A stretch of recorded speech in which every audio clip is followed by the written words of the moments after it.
Students, welcome to my channel Dasi class. इस video में हम सीखेंगे क्लास 9th का डीओई का सैम्पल पेपर। तो सबसे पहले देखते हैं क्लास 9th का जो सैम्पल पेपर है उसका पैटर्न क्या है। तो इसमें इस सैम्पल पेपर के अंदर टोटल 5 पार्ट में इसको डिवाइड किया गया है। Part A, part B, part C, part D और पार्ट ई। ठीक, जो ए पार्ट है उसमें टोटल 20 क्वेश्चन है। ठीक, ये सारे एमसीक्यू हैं और सभी 1 मार्क्स के क्वेश्चन हैं। जो पार्ट बी है इसमें 5 क्वेश्चन है, ये हमारा डिस्क्रिप्टिव है, सॉल्व करने वाले क्वेश्चन है और 2 मार्क्स के हर एक क्वेश्चन है। पार्ट सी जो है उसमें हमारे पास 6 क्वेश्चन हैं, ये भी डिस्क्रिप्टिव टाइप है, सभी 3-3 मार्क्स के हैं, हर एक क्वेश्चन 3 मार्क्स का। पार्ट डी जो है इसमें 4 क्वेश्चन है और ये सब 5 मार्क्स के क्वेश्चन है। और पार्ट ई जो है इसमें 3 क्वेश्चन है, ठीक है, और ये सब 4 मार्क्स के हैं। तो पार्ट ए जो है 20 मार्क्स, पार्ट बी जो है 10 मार्क्स, पार्ट सी जो है 18 मार्क्स, पार्ट डी जो है 20 मार्क्स और पार्ट ई जो है वो 12 मार्क्स का, यानी कि टोटल 80 मार्क्स का हमारा क्वेश्चन पेपर है। ठीक, तो स्टार्ट करते हैं पार्ट ए के साथ। तो पार्ट ए में हमें 20 क्वेश्चंस करने हैं, सारे क्वेश्चन 1-1 मार्क्स के हैं और ये सब एमसीक्यू पे बेस्ड है। फर्स्ट क्वेश्चन है, निम्नलिखित में से कौन सा समीकरण y अक्ष के समांतर है।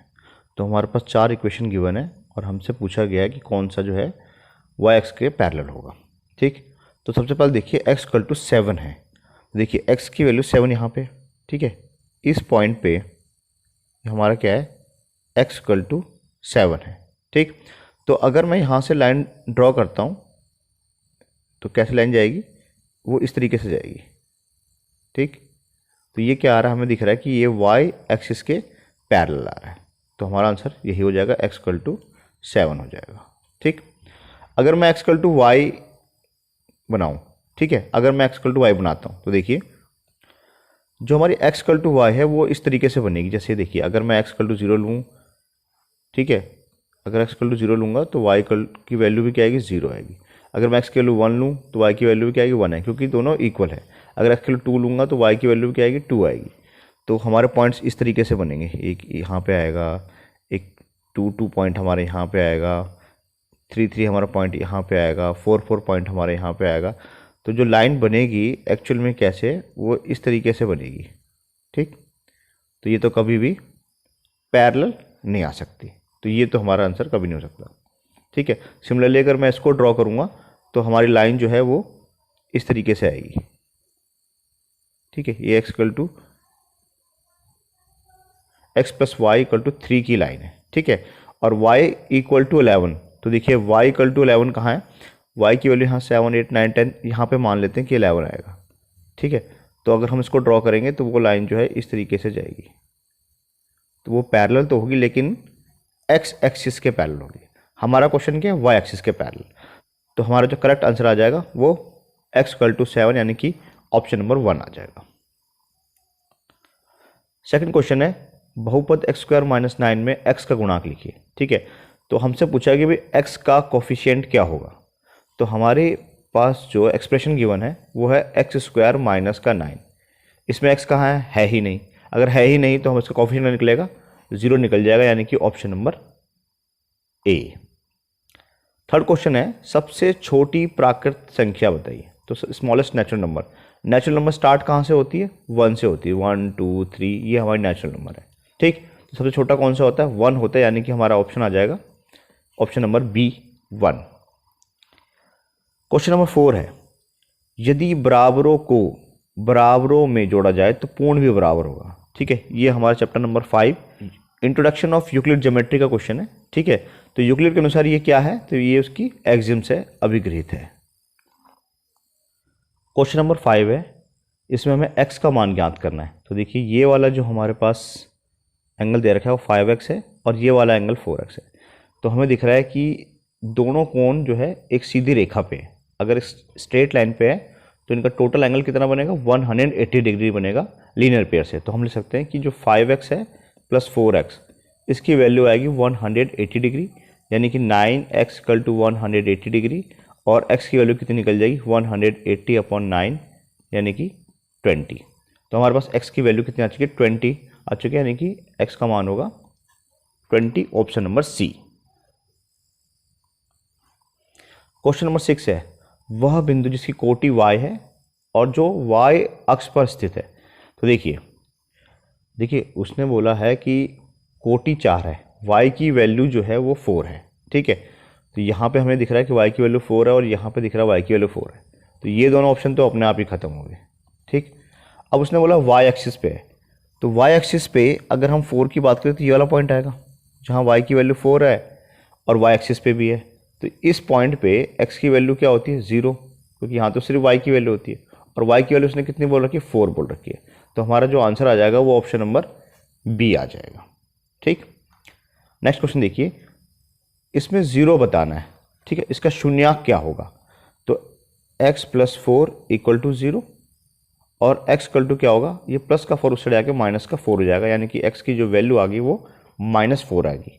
तो हमारा जो ऑप्शन आ जाएगा वो ए आ जाएगा -4। क्वेश्चन नंबर 8 देखिए, यदि s-8 दे रखा है, s-b 12 दे रखा है, s-c 14 दे रखा है, तो उसका अर्ध परिमाप बताइए, ठीक। हमें उसका सेमी पेरीमीटर निकालना है, और हमारे पास क्या दे रखा है कि s-a इसकी वैल्यू 8 है, s-b इसकी वैल्यू 12 है, और s-c इसकी वैल्यू 14 है, ठीक। अच्छा, अर्ध परिमाप क्या होता है, जब हम a जमा b जमा c बटे में 2, तो ये हमारा s निकलता है अर्ध परिमाप, ठीक। ओके, तो देखिए मैं क्या करता हूँ, सबको जोड़ देता हूँ। जैसे जोड़ेंगे तो क्या होगा, s s s यानी कि 3s हो गया, और -a -b -c बराबर 12 20 यानी कि 34 हो गया, ठीक। तो 3s माइनस कॉमन लेते हैं तो क्या होगा, a plus b plus c बराबर 34, ठीक। अब देखिए ये हमारा अर्ध परिमाप होता है a जमा b जमा c बटे 2। अगर मैं यहाँ से a जमा b जमा c का मान निकालूँ तो क्या निकलेगा, 2 से मल्टीप्लाई हो जाएगा यानी कि 2s हो जाएगा, ठीक। तो मैं यहाँ पे लिखता हूँ 2s, तो 3s माइनस, अब इसके बाद लिखते हैं हम 2s, तो 2s बराबर 34 आ गया, और s का मान जो है हमारे पास 34 आ गया। ये हमारा उत्तर निकल गया, यानी कि ऑप्शन नंबर बी, ठीक। इसको ऐसे भी कर सकते हैं, या फिर जो हमारे पास दे रखा है ये, अगर मैं यहाँ से a का मान निकालूं, ठीक है, तो इस a को इधर ले आते हैं और 8 को ले आते हैं, तो क्या हो जाएगा, s माइनस का 8 हो जाएगा। इस तरह से मैं b का मान निकाल सकता हूँ, तो b इक्वल टू क्या हो जाएगा, s माइनस का 12 हो जाएगा। c का मान निकालूँ तो क्या होगा, s माइनस का 14 हो जाएगा, ठीक है। तो हमारे पास a b और c का मान आ गया, ये वैल्यू हम यहाँ पे पुट कर सकते हैं, और इससे भी हम s की वैल्यू निकाल सकते हैं, हमारा आंसर सेम आएगा। तो हम कैसे भी कर सकते हैं। नेक्स्ट क्वेश्चन है, त्रिभुज पी क्यू आर में पी क्यू बराबर पी आर है, ठीक है। तो ये मान लेते हैं p है, ये हमारा q है, और ये हमारा r है। उसने बोला कि पी क्यू जो है वो पी आर के बराबर है, और कोण पी क्यू आर ये हमारा 30 डिग्री का है। तो हमें पी आर क्यू निकालना है, पी आर क्यू ये वाला हमें कोण निकालना है। तो बहुत सिंपल सा क्वेश्चन है कि ये एक आइसोसेलेस ट्रायंगल है, समद्विबाहु त्रिभुज। अगर भुजाएं बराबर हैं तो उससे करस्पॉन्डिंग एंगल्स भी क्या होंगे, बराबर होंगे। तो ये 30 डिग्री का है, तो ये भी कितने का होगा, 30 डिग्री का ही होगा, यानी कि हमारा ऑप्शन नंबर बी आ जाएगा। बहुत ही आसान क्वेश्चन था। क्वेश्चन नंबर 10 है, ये पॉइंट्स हैं को ग्राफ पेपर पर निरूपित किया जाए तो चौथे चतुर्थांश में बिंदु है। देखिए ये हमारा फर्स्ट क्वाड्रेंट होता है, ये हमारा सेकंड क्वाड्रेंट होता है, ये हमारा थर्ड क्वाड्रेंट होता है, और ये हमारा फोर्थ क्वाड्रेंट होता है, ठीक है। तो देखिए x की वैल्यू -1, x की वैल्यू -1 यहाँ है, और y की वैल्यू 1, तो ये हमारा इस पॉइंट पे आएगा, तो ये चौथे पे नहीं आ रहा, ओके। तो ये हमारा p है।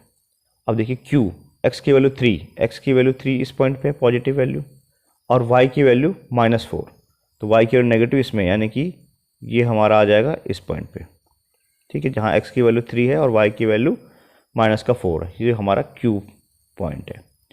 आर की बात करते हैं, एक्स की वैल्यू 1, ये हमारा 1 है यहाँ पे पॉजिटिव, और वाई की वैल्यू -1, ये नीचे आ गए यहाँ पे, ये भी चौथे क्वाड्रेंट में, ये हमारा आर है, ठीक।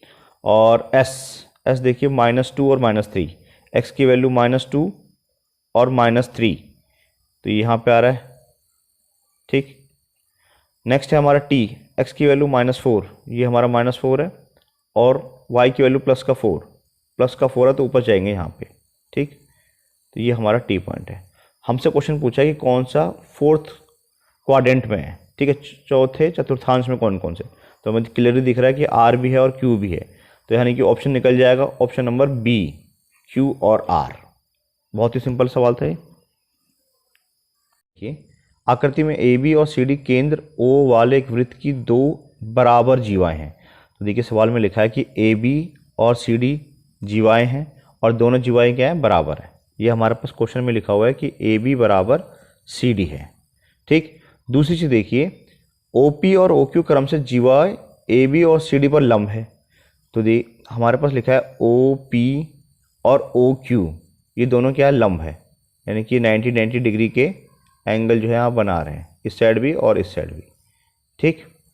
अच्छा, और एंगल पी ओ क्यू 140 है, ये वाला जो एंगल है वो हमारा कितना दे रखा है, 140 दे रखा है। तो हमें निकालना है एंगल ए पी क्यू और C Q P. A P Q ये वाला एंगल, ठीक है, ये वाला एंगल, और सी क्यू पी ये वाला एंगल, ठीक। तो देखिए ध्यान से, ये अगर 140, देखिए ट्रायंगल जो है पी ओ क्यू, अगर मैं ट्रायंगल पी ओ क्यू की बात करूं तो ये हमारा 140 गिवन है, ठीक है, ये हमारा 140 है। तो ये वाला जो एंगल है, ये वाला एंगल, और इसमें ये वाला एंगल, ये कितना होगा। एक ट्रायंगल में तीन एंगल का सम 180 होता है। अगर ये 140 है तो कितना बच गया, 40 बच गया, और ये दोनों भी इक्वल होंगे। क्यों होंगे, क्योंकि देखिए ध्यान से ओ पी और ओ क्यू जो है बराबर हैं। तो ये क्या बन गया, ये फिर से एक आइसोसेलेस ट्रायंगल बन गया जिसमें दो साइड इक्वल है, तो दोनों एंगल भी इक्वल होंगे।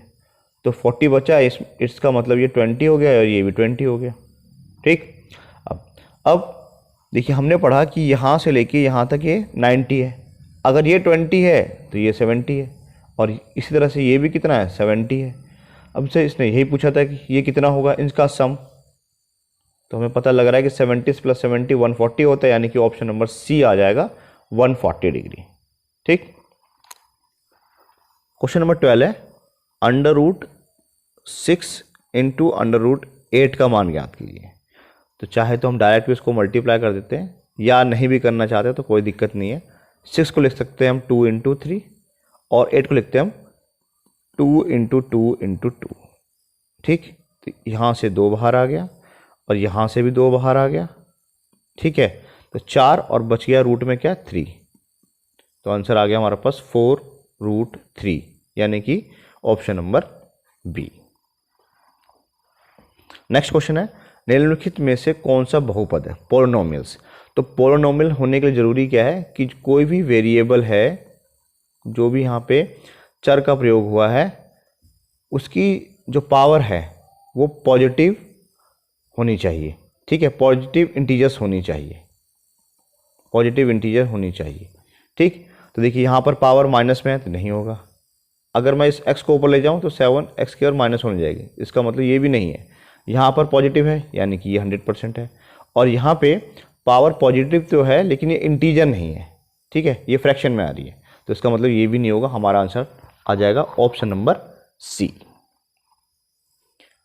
क्वेश्चन नंबर 14 है, समान त्रिज्या r वाले एक शंकु और एक अर्धगोले का आयतन समान है, शंकु की ऊंचाई ज्ञात करनी है हमें। देखिए मान लेते हैं यहाँ पे यह हमारा r है और ये शंकु की ऊंचाई h है, और यहाँ पे ये r है और इसमें हाइट और रेडियस बराबर ही होते हैं, तो ये भी r या h कुछ भी ले सकते हैं, कोई फर्क नहीं पड़ेगा। तो उसने कहा है कि समान त्रिज्या है, जितनी r ये है उतनी ही r इसकी है, ठीक, और एक अर्धगोले का आयतन जो है समान है। तो इसका आयतन क्या होता है, 1/3 पाई आर स्क्वायर एच, और अर्धगोले का क्या होता है 2/3 पाई आर क्यूब, ये दोनों बराबर है।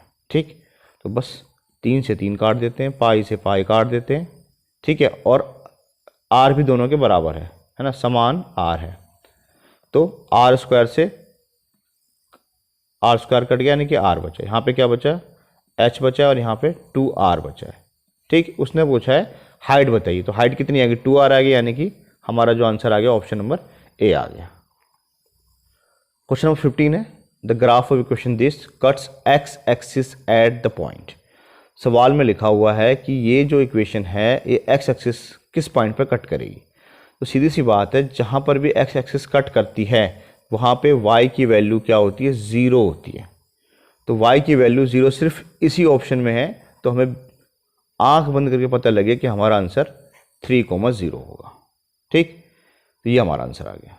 अदरवाइज आप इसको ग्राफ बना के देखिए, अगर आप इसको ग्राफ बनाएंगे तो आपका ग्राफ कुछ इस तरह का आएगा। देखिए x की वैल्यू 0 डालने पे y की वैल्यू कितनी आएगी 2 आएगी, और y की वैल्यू 0 डालने पे x की वैल्यू जो है वो 3 आएगी। तो हमारा ग्राफ कुछ इस तरीके से पास होगा। ठीक, तो बड़ा क्लियर दिख रहा है कि इसने जो है इस पॉइंट पे कट किया है एक्स एक्स पे, और इसकी वैल्यू क्या है x की वैल्यू 3 और y की वैल्यू 0। तो यही हमारा आंसर है। अगला क्वेश्चन है, बहुपद में -2 + 5 की घात है, तो वेरिएबल जो भी वेरिएबल है उसकी हाईएस्ट डिग्री, जो भी हाईएस्ट डिग्री होगी वो ही क्या होती है, घात होती है, पावर होती है। तो यहाँ पे क्या दिख रही है, हाईएस्ट पावर 3 है, यानी कि हमारा आंसर आ जाएगा ऑप्शन नंबर डी। खत्म। क्वेश्चन नंबर 17 है, एक समचतुर्भुज की भुजाओं के मध्य बिंदु को क्रम से मिलाने पर प्राप्त आकृति है। तो देखिए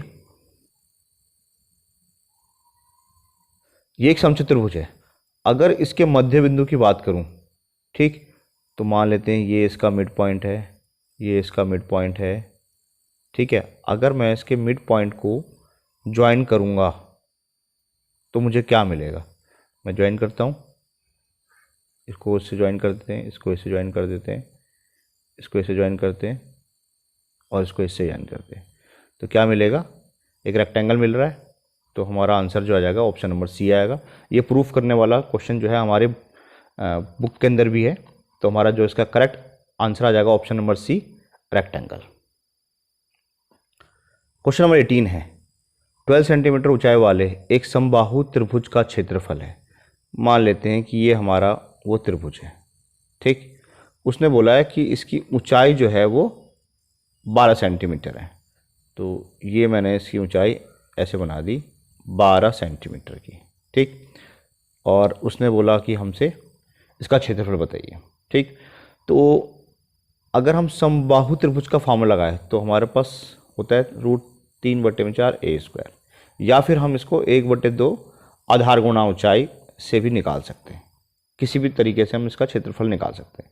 लेकिन सबसे बड़ी बात है, अगर हमें ऊंचाई पता है तो आधार नहीं पता, और इस फॉर्मूले की अगर हम बात करें तो यहाँ पे a का मान यानी कि साइड नहीं पता। तो अगर हमें फार्मूला याद है तो डायरेक्ट फार्मूला होता है √3/2, ये साइड निकालने का फार्मूला होता है।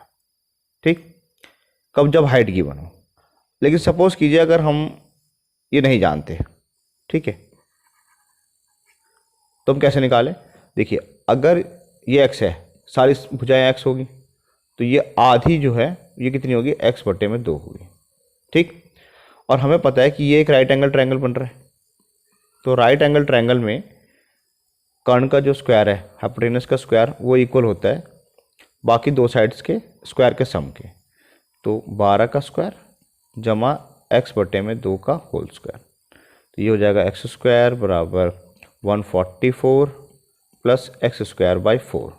इसको इधर ले आते हैं तो x² - x²/4 = 144 हो गया। एलसीएम से सॉल्व करते हैं, 4x² - x² = 144, ये आ गया हमारे पास 3x²/4 = 144। तो x² का मान कितना आ गया 144 इंटू 4/3, 3 से काट देते हैं, 3 4 जा 12 और 8 जा, ठीक। तो x का मान कितना आ जाएगा हमारे पास 4√3 और यहाँ से 2, यानी कि 8√3 आ जाएगा। ये हमारे पास साइड निकल गई। तो हम चाहे तो किसी का भी कोई सा भी फॉर्मूला यूज़ करके आंसर निकाल सकते हैं। अगर मैं ये सिंपल वाला फॉर्मूला लगाऊँ तो क्षेत्रफल का फॉर्मूला 1/2, आधार निकल गया हमारा 8√3 और ऊंचाई 12 दे रखी है, ठीक। तो काट दिए 6 से, 8 6 48 √3, यानी कि ऑप्शन नंबर सी आ रहा है हमारा आंसर, 48√3 सेंटीमीटर स्क्वायर, ये इसका आंसर हो गया। क्वेश्चन नंबर 19 है, असर्टेशंस एंड रीजन पे बेस्ड है। तो देखिए इसमें हमारे पास अभी कथन गिवन है कि ए बी पी क्यू के बराबर है, ठीक है। तो हम कुछ भी नाम लेते हैं, ये हमारा ए है, ये हमारा बी है। मैंने बोला ए बी जो है वो पी क्यू के बराबर है और पी क्यू जो है एक्स वाई के बराबर है। ये पी क्यू जो है वो कोई और साइड ले लेते हैं, यहाँ पे एक्स वाई के बराबर है, ठीक। ये एक्स है, ये वाई है ट्रायंगल का, ठीक। तो इसके बराबर है। तो क्या ए बी एक्स वाई के बराबर होगा? बिल्कुल बराबर होगा, ठीक है, बिल्कुल बराबर होगा। ये हमने यूक्लिड ज्योमेट्री में सीखा था। तो यहाँ पर ये हमारा तो सही है। अब हम इसका रीज़न देखते हैं। जो वस्तुएं एक ही वस्तु के बराबर हो वे एक दूसरे के भी बराबर होती है, बिल्कुल सही लिखा है। तो ये भी सही लिखा है और ये भी सही लिखा है। तो अब हम ऑप्शन की बात करते हैं कि both statement and reason are true. तो नॉट करेक्ट वाला तो बात होगी नहीं, यानी कि तो हमारा जो आंसर आ जाएगा वो ऑप्शन नंबर ए आ जाएगा, both assertions and reasons are true and R is the correct expression of assertion. तो ये बिल्कुल हमारा सही है कि अगर ये इसके बराबर है और ये जो चीज़ है इसके बराबर है तो ये इसके बराबर भी होगी, ठीक है। अगर इसके पास 5 रुपये है और इसके पास भी 5 रुपये है और जितने पैसे इसके पास है उतने ही पैसे इसके पास है, इसका मतलब क्या है, तीनों के पास बराबर ही होंगे। तो पहला वाला तीसरे के बराबर ही होगा। तो दोनों क्या है, सही है। क्वेश्चन नंबर 20 है, 6 सेंटीमीटर त्रिज्या और 10 सेंटीमीटर तिर्यक ऊंचाई वाले एक शंकु की ऊंचाई 12 सेंटीमीटर है। जैसे यहाँ लिखा हुआ है 6 सेंटीमीटर त्रिज्या और 10 सेंटीमीटर तिर्यक ऊंचाई। तो हम एक इसको इससे ज्वाइन कर देते हैं, ठीक है, और ये इसको इससे ज्वाइन कर देते हैं।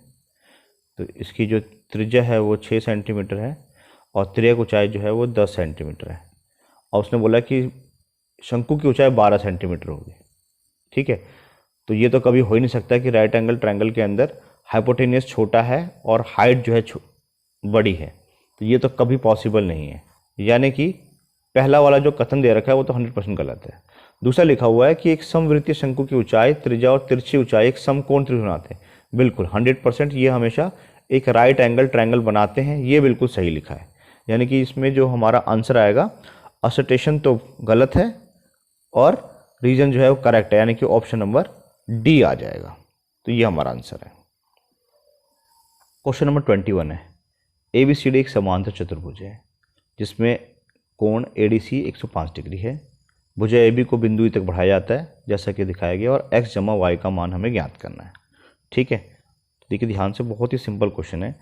यहाँ पे लिखा हुआ है कि एक समांतर चतुर्भुज है। समांतर चतुर्भुज का मतलब क्या हो गया, ये वाली भुजा इसके बराबर समांतर है, ये वाली भुजा इसके बराबर समांतर है और आमने सामने कोण क्या होते हैं, बराबर होते हैं, ठीक। तो अगर ये 105 डिग्री का है तो ये भी कितने का होगा, 105 डिग्री का होगा, ठीक। तो हम लिखते हैं कि एंगल ADC बराबर होगा एंगल ABC के, ठीक है।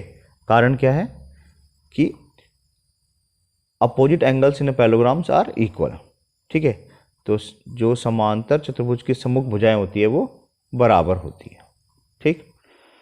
तो ये हमारे पास निकल गया। और जो 105 डिग्री है जमा x, ये दोनों क्या होंगे, 180 डिग्री का कोण बनाएंगे। तो x का मान कितना आ जाएगा, 180 माइनस 105 यानी कि 75 डिग्री का निकल जाएगा, ठीक। तो x की वैल्यू कितनी होगी, वो होगी 75 डिग्री। ठीक, अच्छा अब हम निकालते हैं y का मान। तो देखिए ध्यान से, या तो हम कर सकते हैं कि जो ए बी है ये वाली भुजा इसका समांतर है, ठीक है, ये वाली जो भुजा है और ये वाली जो भुजा है हमारी, ये दोनों क्या है, समांतर है। तो जब तिर्यक रेखा काटती है, कोई तिर्यक रेखा उसको काटेगी, तो ये हमारा अपोजिट एंगल है और ये हमारा अपोजिट एंगल है। ठीक है, तो अल्टरनेट इंटीरियर एंगल क्या होते हैं, इक्वल होते हैं। तो अगर ये 75 डिग्री का है तो y का मान भी कितना हो जाएगा, 75 डिग्री हो जाएगा। या तो हम इसको ऐसे निकाल सकते हैं, या फिर हम कह सकते हैं कि देखिए एक ही रेखा पे जो एक और कोण बनते हैं उनका योग कितना होता है, 180 डिग्री होता है। ठीक, या पैरेललोग्राम के अंदर जो एडजेसेंट साइड्स पे जो एंगल का सम होता है 180 होता है। तो हम कैसे भी निकाल सकते हैं, आंसर हमारा उतना ही आएगा 75 डिग्री। y x भी निकल रहा है और y भी हमारा 75 डिग्री निकल रहा है। तो x equal to Y equal to 75 degree आया हमारा आंसर। नेक्स्ट क्वेश्चन देखते हैं, इसको और पार्ट देखते हैं। तो ABCD एक वर्ग है और हमें x का मान निकालना है। ठीक, तो देखिए ध्यान से, ये पूरा कितना होता है, 90 डिग्री होता है। वर्ग में सभी कोण जो होते हैं वो 90 डिग्री के होते हैं और AC इसका क्या है, विकर्ण है। तो यानी कि ये 45 का हो गया, इस साइड भी 45 डिग्री का हो गया। तो अगर मैं इसका कुछ भी नाम रख दूं, जैसे मान लेते हैं ई रख देता हूँ। ठीक, तो देखिए ये 105 है, तो ये कितना होगा, 105 जमा कोण EOC कितना होगा, 180 डिग्री होगा, लीनियर पेयर से। ठीक है, रैखिक युग्म से निकल जाएगा। तो कोण EOC कितना निकलेगा, 180 माइनस 105 यानी कि 75 डिग्री। ठीक, तो ये हमारा 75 आ गया।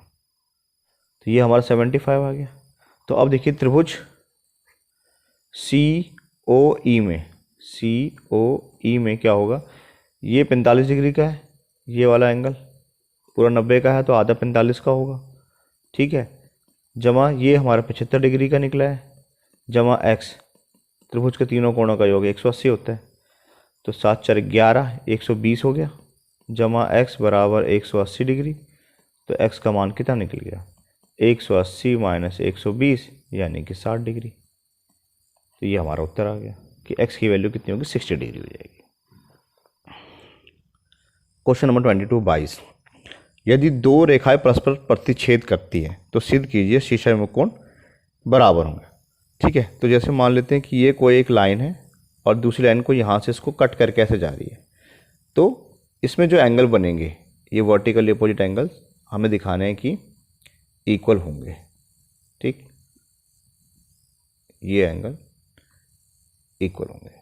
तो सीधी सी बात है कि जो एंगल 1 है प्लस एंगल 2 है ये कितना होगा, 180 डिग्री होगा। इनका सम 180 डिग्री होगा। क्यों होगा, लीनियर पेयर से, रैखिक युग्म, क्योंकि एक सीधी लाइन पे जो कोण बनता है वो 180 डिग्री का बनता है। ठीक, उसी प्रकार अगर मैं 2 और 3 की बात करूं, एंगल 2 प्लस एंगल 3, इसका सम भी कितना होगा, 180 डिग्री होगा। Same reason, linear pair. ठीक, इन दोनों को जोड़ने पे भी 180 आ रहा है, इन दोनों को जोड़ने पे भी 180 आ रहा है। तो मैं लिख सकता हूँ कि एंगल 1 प्लस एंगल 2 उतना ही आ रहा है जितना एंगल 2 प्लस एंगल 3 आ रहा है। 2 से 2 कट गया तो एंगल 1 किसके बराबर आ गया, एंगल 3 के बराबर आ गया। तो बस ये इसके सामने वाला क्या हो गया, बराबर हो गया। उसी तरीके से सिमिलरली हम we can write angle 2 equal to angle 4। So we can say vertically opposite angles are equal. तो शीर्षाभिमुख कोण क्या हो गया, बराबर हो गए। एंगल 1 जो है वो 3 के बराबर हो गया और 2 जो है वो 4 के बराबर है। यह बड़ी आसानी से सिद्ध हो जाएगा। नेक्स्ट क्वेश्चन देखिए, इसमें हमें इस ग्राफ का यूज करके क्वेश्चंस पूछे और हमें बताने हैं। पहला है बी के निर्देशांक बताइए। तो देखिए बी कहाँ है, बी हमारा इस पॉइंट पे है। तो यहाँ पर x की वैल्यू कितनी है, -5। ठीक, जो हमारा बी है x की वैल्यू हमारी -5 है। ठीक है, और y की वैल्यू कितनी है, 2 है। तो हमारा आंसर आ जाएगा -5, 2। सेकंड पार्ट में हमें c के कोऑर्डिनेट बताने हैं। ठीक, तो देखिए c हमारा कहाँ है, c हमारा ये है। यहाँ पे x की वैल्यू कितनी है, प्लस का 5 है, और y की वैल्यू क्या है, माइनस का 5 है। पहले x का लिखते हैं, तो x की वैल्यू 5 आ रही है और y का वैल्यू भी -5 है, तो लिखते हैं 5 कॉमा माइनस का 5। ये हमारा आंसर है। बहुत ही आसान क्वेश्चन है। थर्ड पार्ट देखते हैं। थर्ड पार्ट पूछा है -3 और -5 कौन सा पॉइंट है। तो देखिए पहले x की वैल्यू बात करते हैं -3, तो x की वैल्यू -3 ये रहा।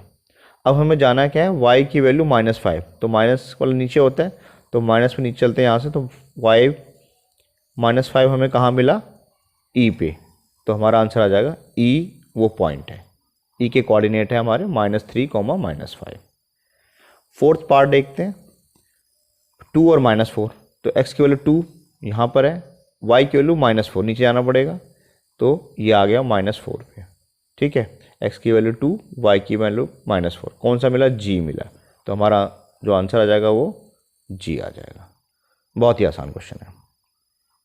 क्वेश्चन नंबर 4 है, सिद्ध कीजिए कि वृत्त की बराबर जिवाएं केंद्र पर समान कोण अंतरित करती है। ठीक, तो देखिए ध्यान से, ये हमारा कोई वृत्त है, तो ये उसका केंद्र है। ठीक है,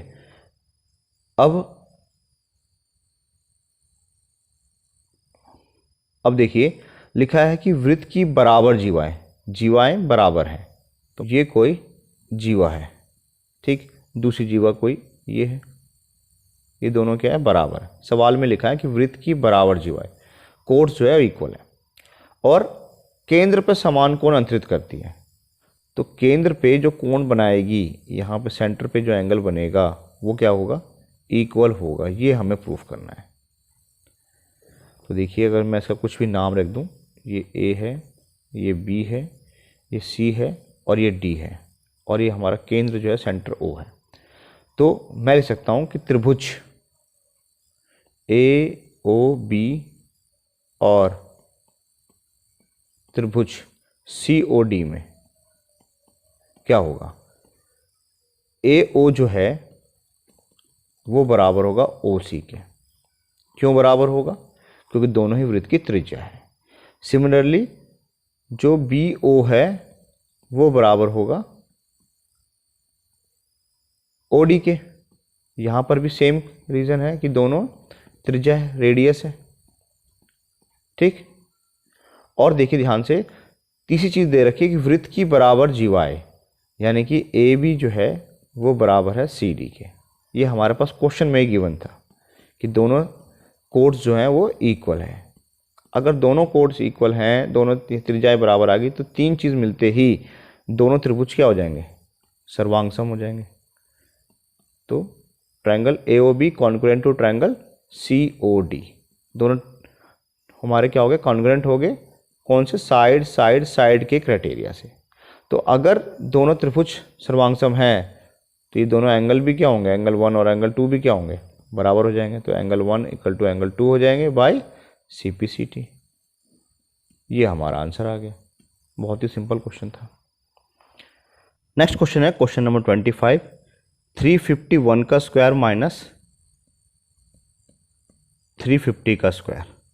ठीक, तो देखिए हमारे पास आइडेंटिटी है ए स्क्वायर माइनस बी स्क्वायर। तो इस क्वेश्चन को सॉल्व करने के लिए भी हमें आइडेंटिटी का ही यूज़ करना है, एक बार प्लस में और एक बार माइनस में। डायरेक्ट हमें सॉल्व नहीं करना है ऐसे कि 351 को मल्टीप्लाई करके हम स्क्वायर निकाल रहे हैं। तो देखिए क्वेश्चन कितनी आसानी से सॉल्व होगा। तो यहाँ पर ए की वैल्यू जो है वो 351 है और बी की वैल्यू जो है वो 350 है। ठीक है, तो एक बार प्लस में लिखना है, एक बार माइनस में लिखना है। अगर मैं प्लस में लिखता हूँ तो 351 प्लस का 350, ठीक, और एक बार लिखना है माइनस में, तो 351 माइनस का 350। तो ये हो गया हमारे पास 701, और यहाँ पे तो सिर्फ एक बचेगा। तो देखिए आंसर आ गया 701। कितनी आसानी से हमारा आंसर निकल गया। तो हमें आइडेंटिटी का यूज़ करना और आंसर निकालना है।